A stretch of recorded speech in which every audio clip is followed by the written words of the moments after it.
Baik, Assalamualaikum warahmatullahi wabarakatuh. Perkenalkan, nama saya Muhammad Rayhan Bayhaqi dengan NPM 225009136. Di sini saya sebagai moderator kelompok 2. Nah, materi kelompok 2 ini yaitu integrasi nasional. Untuk mempersingkat waktu, dilanjutkan dengan pemateri yang pertama. Assalamualaikum warahmatullahi wabarakatuh. Baik, sebelumnya izin memperkenalkan diri. Nama saya Fadila Ajara dengan NPM 225009038. Di sini saya akan menjelaskan definisi dan macam-macam integrasi nasional. Yang pertama yaitu definisi integrasi nasional. Dimulai dari definisi integrasi sendiri, yaitu usaha-usaha untuk menyatukan unsur-unsur yang saling mendukung untuk menjadi suatu bentuk kesatuan yang utuh. Sedangkan definisi dari integrasi nasional itu sendiri merupakan upaya untuk menyatukan seluruh unsur suatu bangsa dengan pemerintahan dan wilayahnya. Seperti yang kita ketahui, negara Indonesia merupakan negara kepulauan, di mana kaya akan sumber daya alam serta kaya akan perbedaan, dimulai dari suku, agama, ras, serta budaya. Hal ini menjadikan negara Indonesia merupakan negara kesatuan. Namun nyatanya pada saat ini juga masih terjadi perseteruan yang diakibatkan oleh perbedaan. Oleh karena itu, kita sebagai warga negara Indonesia harus memahami apa itu integrasi nasional. Mengapa? Karena integrasi nasional merupakan peranan penting dalam pemersatu bangsa. Baik, untuk pembahasan yang kedua yaitu macam-macam integrasi nasional. Ada 3 macam integrasi nasional. Yang pertama integrasi kebudayaan, yang kedua integrasi sosial, dan yang ketiga integrasi ekonomi. Yang pertama integrasi kebudayaan merupakan proses penyesuaian antara unsur-unsur kebudayaan yang berbeda sehingga mencapai suatu keserasian dalam kehidupan masyarakat. Nah, di Indonesia kan memiliki banyak beragam budaya di setiap daerahnya, dan mereka juga memiliki cara tersendiri untuk melestarikan kebudayaan tersebut. Misalnya contoh dalam kehidupan masyarakat multikultural yaitu seperti pernikahan suku Jawa dan suku Bali, atau juga orang Pulau Jawa yang bekerja ke Pulau Sumatera. Kan di sana terjadi silang budaya. Dan yang kedua yaitu integrasi sosial. Integrasi sosial merupakan proses saling mempengaruhi antara dua individu atau kelompok masyarakat melalui berbagai aktivitas. Misalnya aktivitas di pasar. Di sana kan ada penjual, pembeli, distribusi. Kemudian mereka disatukan dalam satu tempat di mana mereka saling membutuhkan satu sama lain. Nah, pada masyarakat pasar di sana ada penyesuaian unsur-unsur yang berbeda sehingga terjadi integrasi sosial. Yang terakhir yaitu integrasi ekonomi. Integrasi ekonomi merupakan adanya saling ketergantungan antar orang-orang dari berbagai latar dan akan mengadakan kerjasama. Misalnya orang Pulau Jawa tidak bisa hidup tanpa orang Sumatera karena orang Pulau Jawa membutuhkan minyak kelapa sawit yang diproduksi di Pulau Sumatera. Sebaliknya juga gitu, orang Sumatera tidak bisa hidup tanpa orang Jawa. Mengapa? Karena orang Pulau Sumatera membutuhkan baju yang diproduksi di Pulau Jawa, yaitu di Bandung. Nah, jadi setiap negara tidak bisa hidup tanpa bantuan dari negara lain gitu. Sekian dari saya, dilanjutkan kepada rekan saya. Assalamualaikum warahmatullahi wabarakatuh. Perkenalkan, nama saya Rizka Dadia dengan NPM 225009019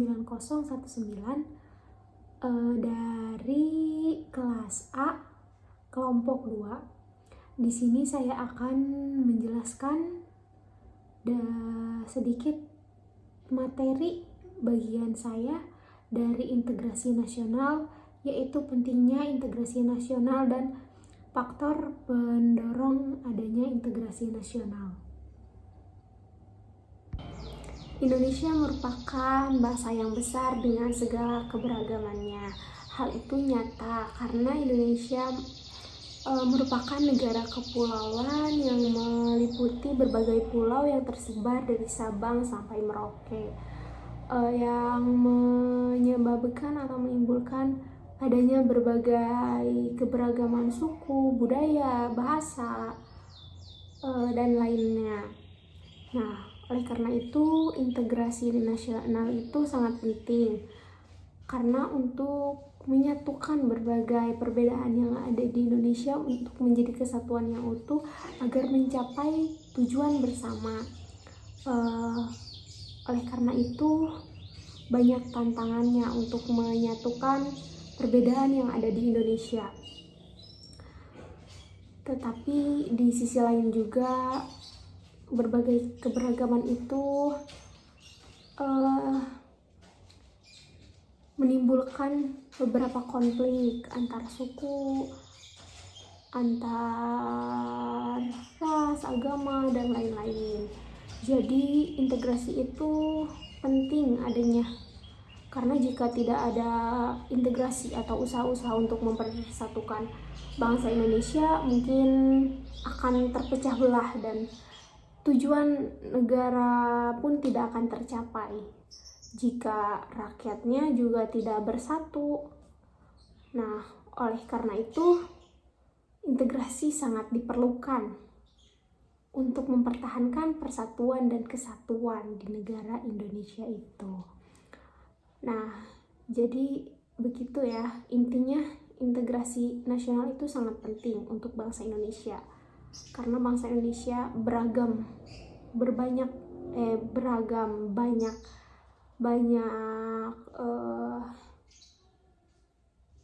cirinya, banyak budayanya yang berbeda-beda itu. Nah, yang selanjutnya faktor pendukung integrasi nasional. Yang pertama, adanya rasa senasib dan seperjuangan. Rasa senasib dan seperjuangan itu karena pernah sama-sama dijajah, pernah sama-sama merasakan sengsara dijajah oleh bangsa lain dalam waktu yang lama. Yang selanjutnya rasa cinta tanah air.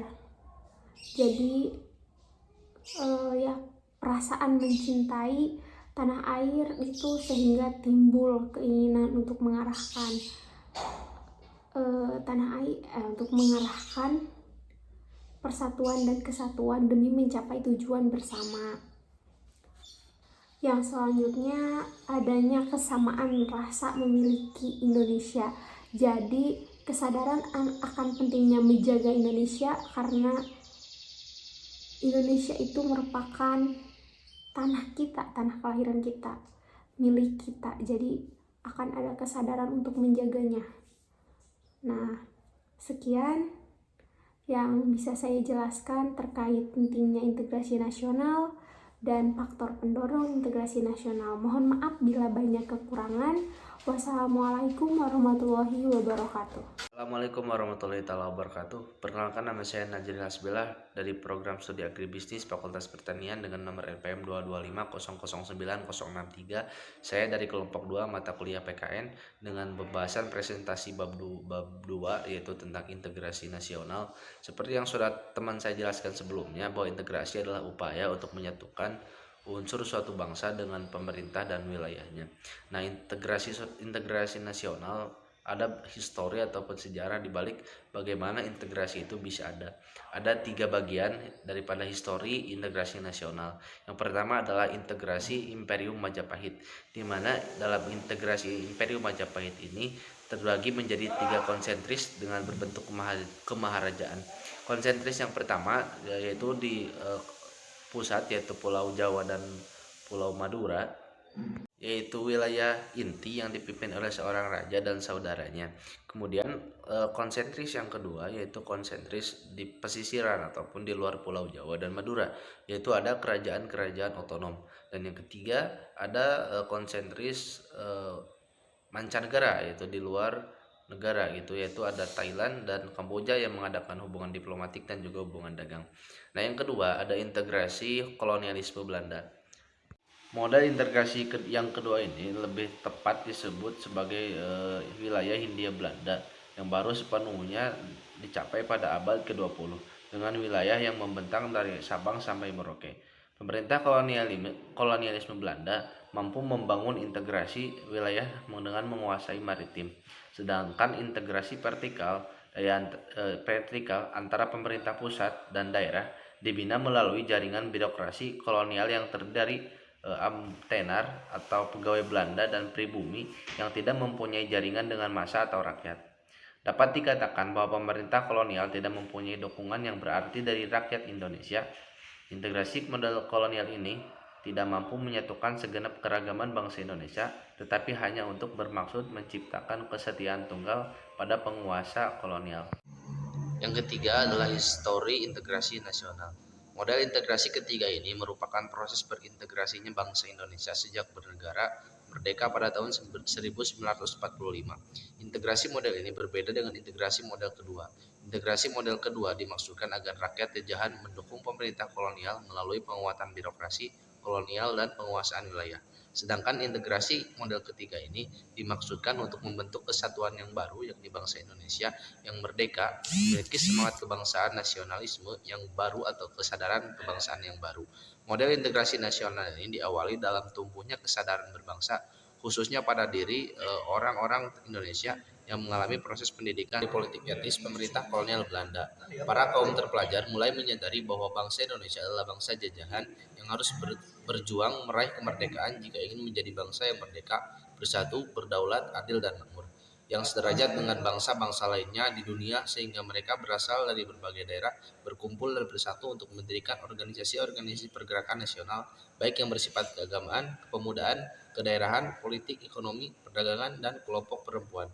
Misalnya, Soekarno berasal dari Jawa, Muhammad Hatta yang berasal dari Sumatera, Amar Ramis dari Sulawesi, dan Tengku Muhammad Hasan dari Aceh. Dalam sejarahnya, pertumbuhan kesadaran berbangsa tersebut dilakukan dengan melalui beberapa tahapan. Yang pertama yaitu masa perintis, adalah masa di mana dimulai dirintisnya semangat kebangsaan melalui pembentukan organisasi-organisasi pergerakan. Masa ini ditandai dengan munculnya Pergerakan Nasional Budi Utomo pada tanggal 20 Mei tahun 1908. Yang kedua yaitu masa penegas. Yaitu ditandai dengan adanya Pergerakan Sumpah Pemuda pada tanggal 28 Oktober 1928. Dan yang ketiga adalah masa pendobrak, yaitu masa di mana Indonesia diproklamirkan, yaitu tanggal 17 Agustus 1945, di mana bangsa ini mengalami kemerdekaan. Nah, adapun pengembangan integrasi, yaitu di mana integrasi dapat berkembang dan bertambah. Yang pertama yaitu ancaman dari luar, di mana ketika Indonesia mendapatkan ancaman, maka persatuan akan didapatkan atau integrasi itu sendiri bisa lebih kuat. Dalam arti ketika ada ancaman dari luar baik berupa militer ataupun non militer, maka segala bentuk perbedaan yang ada bisa disatukan dengan tujuan yang sama tadi untuk melawan ancaman tersebut. Yang pertama ada ancaman militer. Ancaman militer itu yang pertama yaitu agresi militer Belanda, dan yang kedua adalah konflik Laut Cina Selatan. Kemudian ada ancaman non militer, ya diantaranya yaitu terorisme, kemudian ada cyber army dan narkoba, dimana ketika ancaman semua itu ada ataupun terhadap Indonesia, maka otomatis segala bentuk perbedaan maka akan jadi satu gitu kan. Jadi karena musuhnya sama, maka akan melahirkan satu kesatuan. Itu akan menjadi pengembang dalam hal integrasi. Nah, kemudian yang kedua adalah integrasi bisa berkembang dengan gaya politik kepemimpinan, di mana ketika seorang pemimpin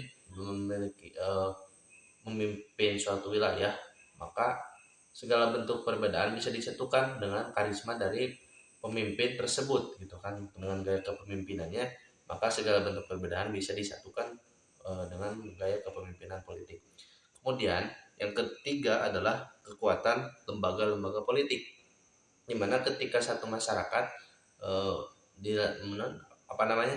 dilayani oleh satu layanan lembaga melalui layanan terpadu, maka otomatis integrasi itu juga bisa bertambah gitu kan. Kemudian yang keempat ada ideologi nasional, di mana yang sudah jelas gitu kan, ideologi nasional bangsa kita, negara kita itu Pancasila dengan semboyannya Bhinneka Tunggal Ika, berbeda-beda tetapi tetap satu juga, di mana dengan ideologi tersebut menjadikan satu pengembangan terhadap integrasi itu sendiri, sehingga menjadi lebih memperkuat persatuan di tengah-tengah perbedaan yang beragam di Indonesia.